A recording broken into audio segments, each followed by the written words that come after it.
El peligro de los tiempos. En todos los relatos y metarrelatos antiguos, modernos y contemporáneos, las descripciones de los peligros en el tiempo han sido hilos conductores de los textos en cuestión. Elizabeth Clare Prophet, con la colaboración de Patricia R. Spadaro y Murray L. Steinman, en el libro Profecías de Saint Germain para el Nuevo Milenio, 1999, desarrolla un estudio bien ponderado de las dramáticas profecías de Michel de Notre Dame, Nostradamus, 1503-1566, Edgar Cayce, 1877-1945, y la Madre María. Del texto rescatamos a Nostradamus, considerado por algunos como vidente y profeta. Lee McCann, en una de sus obras, lo denominó como el hombre que vio a través del tiempo.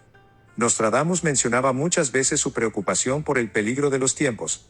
Esa frase motiva el contenido de este texto, de quien dejó un legado de pensamientos futuristas, considerados como profecías disfrazadas, escritas en cuartetos clípticos agrupados en centurias con un pasmoso orden cronológico. Sin necesidad de exagerar, muchas interpretaciones a las cuartetas atribuidas a Nostradamus parecieran coincidir con sucesos acaecidos cientos de años después de su escritura. No es la intención en este texto analizar estos escritos, realizar contrastaciones, ni darles valor de verdad. No obstante, esas visiones, intuiciones y hasta delirio, como entienden algunos, han puesto a pensar a muchos eruditos en cientos de años. Tampoco inferiremos sobre supuestas atribuciones divinas, místicas, dominio de la clarividencia, la clariaudiencia, ni la riqueza de su estilo y lenguaje literarios. Deseamos rescatar la inquietud de Nostradamus del peligro de los tiempos, el presagio de un mundo con una serie de sucesos que afectarían a la humanidad y al planeta en sentido general, para formular las siguientes preguntas. ¿Cuáles son los peligros de este tiempo? ¿Cómo se pueden evitar? ¿Cuál es el nivel de certeza de una profecía? La primera pregunta.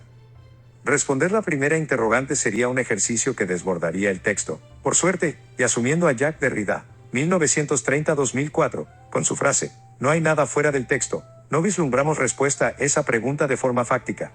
Pero apoyados en su noción del lenguaje, podríamos hacer unas filigranas, encontrar algunas señales, a partir de la evolución del pensamiento en diferentes áreas y dimensiones, citando hechos, sujetos y objetos, permitiendo, al menos, hacer referencias de los peligros de este tiempo. Astrólogos y cosmólogos hacen lectura de los escritos en el cielo, posiciones de los planetas, astros o cuerpos celestes. Predicen hechos que impactan al planeta y los individuos humanos. Es más, hasta las fechas, cuando sucederán esos eventos, son fijadas con cierta precisión. Y esto no sucede solo en tiempos modernos o contemporáneos, sino desde la más remota sabiduría. Tanto así que profetas antiguos influyen todavía en estructuras de pensamientos y sentimientos individuales y colectivos. El relato cristiano es uno de los más influyentes en Occidente y otras partes del mundo sobre los peligros que corre la humanidad y la naturaleza. Advierte del mal que puede sucederle al hombre, a las almas y al espíritu de no ceñirse al canon que postula. El peligro empezó en el mismo principio desde el consejo de la serpiente a Adán y a Eva de no comer del árbol del bien y del mal. El peligro sigue su andanza. Caín mata a su hermano Abel, y consuma el hecho de la desobediencia a Dios. Se produce entonces el primer acto de destierro en la Biblia, la expulsión de Caín del jardín edénico. En todos los relatos y metarrelatos antiguos, modernos y contemporáneos, las descripciones de los peligros en el tiempo han sido hilos conductores de los textos en cuestión. Pero no solo eso, no podremos olvidar los relatos provenientes desde los puntos prístinos de las creencias e imaginaciones del individuo humano como habitante de la Tierra. Aquellos mitos de importantes culturas ancestrales, que florecieron antes y un poco después de iniciada la era cristiana. Aquellas luchas de dioses y semidioses, de ideales monoteístas, vienen desapareciendo y transformándose a través del tiempo. Todo ese mundo cosmogónico de representaciones de la realidad por medio de analogías, de reflexiones ontológicas, axiológicas, filosóficas y religiosas, dentro de sus propias dispersiones, asumen amorfismos para los instrumentos del pensamiento humano, principalmente, los conceptos de identidad, libertad y el progreso a escala personal o grupal con sentido de individuación. Es la metáfora de un electrón perdido en la incertidumbre de la materia oscura del universo. En el peligro de los tiempos, la posmodernidad, de la cual hablamos, se encuentra entonces referida al reinado absoluto de la ciencia y la razón, a la incredulidad en torno a los metarrelatos ideológicos de legitimación del progreso. Los paréntesis son del autor de este texto. Bravo, Olga, Marín González Freddy. 2012. El peligro en cada tiempo y el capitalismo reciclado. El peligro en el tiempo siempre ha evolucionado, se ha democratizado asumiendo complejas alternativas emergentes para enfrentarlo. En esa lucha se han logrado controlar actos que han puesto en riesgo la existencia de humanos y otras especies en el planeta Tierra. Si bien sucede lo anterior, en ningún estadio de la humanidad ha habido tanto peligro de una conflagración de carácter global como ahora. Con solo accionar ciertos botones o dispositivos nucleares o de otra naturaleza no me daría tiempo, a mí que estoy en una isla del Caribe, a terminar estas líneas, ni a usted que está en Asia a terminarse su plato favorito de sushi. Hay peligros en este tiempo por los efectos del calentamiento global y por el avance y derrotero de ciertos desarrollos de ciencias y tecnologías. También, debe decirse que ese avance ha contenido las pasiones de poder a gran escala ya sea por miedo, respeto entre las partes, o quizá el mismo instinto de conservación de la naturaleza humana que lo evita. El sociólogo y filósofo Zygmunt Bauman, 1925-2017, en su pensamiento denominado la modernidad líquida, para definir los tiempos actuales, plantea ese proceso de individualización, la liberación de las ataduras colectivas del ser humano, pero que al mismo tiempo proporciona inseguridades, riesgos y soledades. Lo de modernidad líquida es una metáfora social. El sociólogo explica que en ese proceso el individuo asume más responsabilidad sobre sí mismo. Esta idea puede evolucionar, porque hasta en eso el individuo mal llamado posmoderno está abriendo sus umbrales de irresponsabilidad personal, derogando éticas, dando paso a rangos de incredulidades y un neonihilismo en su comportamiento. Entonces, la modernidad de Bauman no será líquida, sino gaseosa, porque la aceleración de todos los procesos hace que la metáfora genere más poder y rapidez de penetrabilidad, como si fuera un gas, en las estructuras psíquicas individuales y en los pensamientos colectivos. Esto permite nuevos modelos de conductas, hábitos y acciones. Asistimos al triunfo de la materia no desde el ideal positivista, sino de la pertenencia. El dinero en todas sus denominaciones, incluyendo las criptomonedas, perderá su valor utilitario, para dar paso a otro tipo de posesión y canje. El comercio actual del dinero no estimulará la posesión y acumulación del mismo. Todas esas formas de riquezas pueden desaparecer y cambiadas por otras. Como nunca, la dispersión de las utopías y en algunos casos su aniquilamiento, han dado pie al derrumbe de los grandes relatos de la historia. Ya no solo es la proclamación del fin de la historia, de ciertos lenguajes, de la fe, sino del dinero. El capitalismo reciclado, en su expansión, en su entropía, podría estar dando sus últimos suspiros.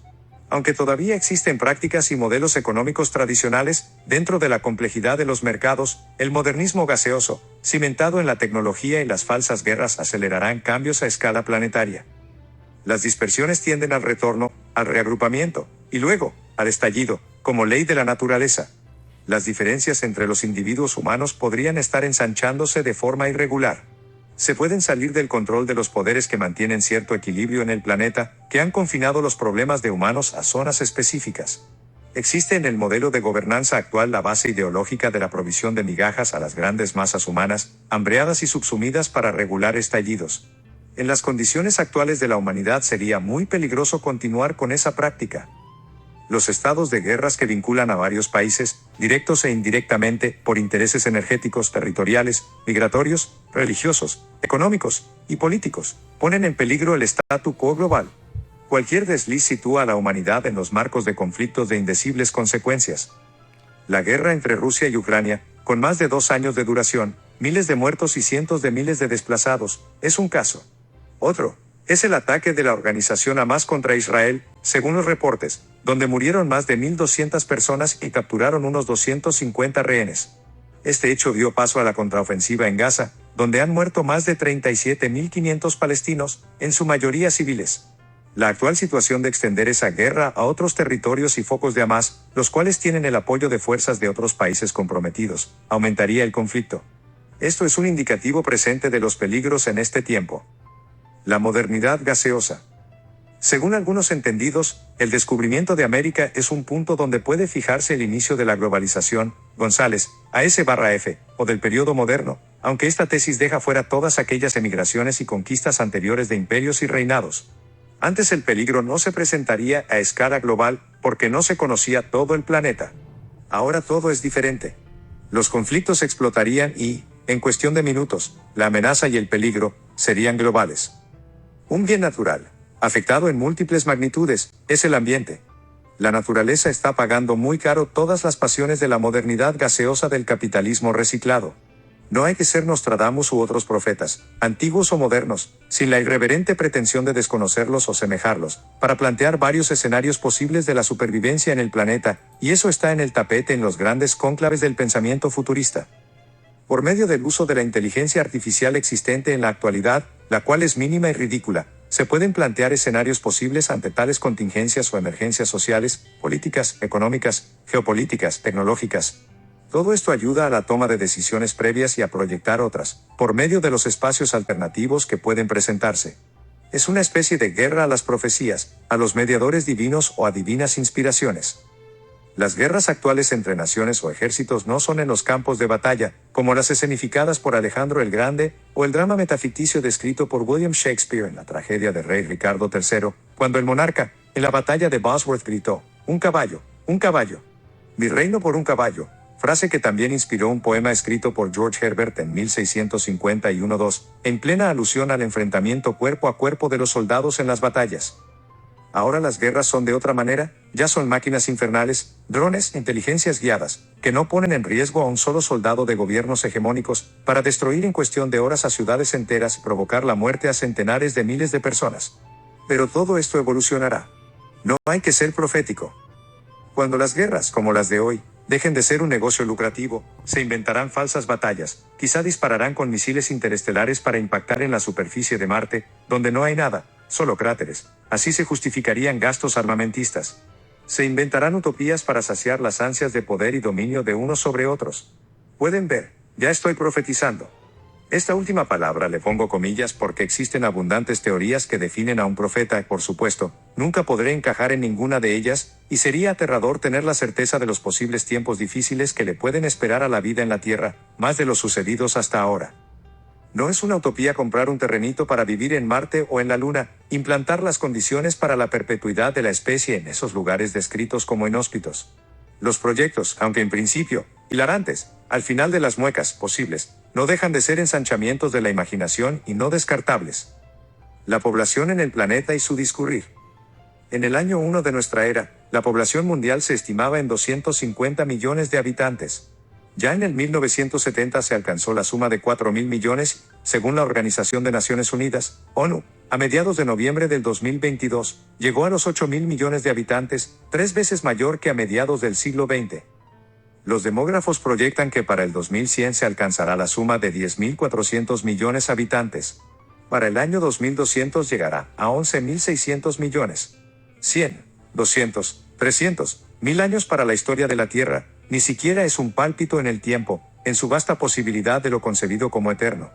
Si la actual especie humana sigue poblando el planeta Tierra, ¿cuántos seremos en total para el año 3000? ¿Cómo sería esa humanidad? Las herramientas tecnológicas de cálculos aportan certezas y vaticinios. Por ejemplo, según un cálculo matemático o simplemente con la búsqueda en el calendario de mi celular, ya sé que mi cumpleaños del 7 de agosto del año 3000 será día jueves. Así de sencillo. Y como escenario, posiblemente tengamos robots estableciendo conversaciones con lenguas y lenguajes propios, estableciendo familias y transitando libremente por las calles. Según Forbes, Colombia, ya la industria del sex tech logró grandes avances con el lanzamiento de los primeros robots sexuales al mercado. Tampoco nadie puede dudar que serían otras formas de humanos o especies que habiten en el planeta. Sociólogos, economistas y filósofos contemporáneos asumen en sus reflexiones que siempre la humanidad tendrá respuestas y emergencias a sus necesidades. Así lo harían para el año 3000 de nuestra era, antes de llegar a ese año y en su momento por las contingencias, casuales que se presenten. Como se aprecia, esta aseveración es muy optimista, como debe ser. Por eso, los procesos de individualización, la evolución de los sojuzgamientos de humanos, el avance de las técnicas de dominación tecnológicas, los cataclismos naturales, pueden hablar otra verdad y hay que crear nuevas éticas como emergencias. Se ha catalogado al pensamiento y las emociones de humano como actividades electromagnéticas. Todavía queda mucho por estudiar, principalmente la distribución de la carga eléctrica y la producción magnética propias de los pensamientos, emociones y sentimientos. ¿Cómo se comporta esta energía en tal o cual proporción para cada tipo de actividad? Se acaricia en el mundo científico el potencial del desarrollo sensitivo de los robots con ingenierías inteligentes. A muchos les aterra y a otros tantos les apasiona. Imaginemos qué sería para la humanidad cuando las inteligencias artificiales pisen los umbrales de las emociones y sensibilidades como los humanos, con autonomía e individuación. Es solo una pregunta, no más. Por suerte, no solo a mí se me ocurre preguntar. Responder a las otras interrogantes planteadas en este texto: ¿cómo se pueden evitar los peligros de los tiempos? ¿Cuál es el nivel de certeza de una profecía? Generarían sendos artículos que podrían ser desarrollados. Esperemos, ni siquiera los he pensado. Domingo 30 de junio de 2024. En Acento, publicación número 110. Virgilio López Azuán en acento.com.do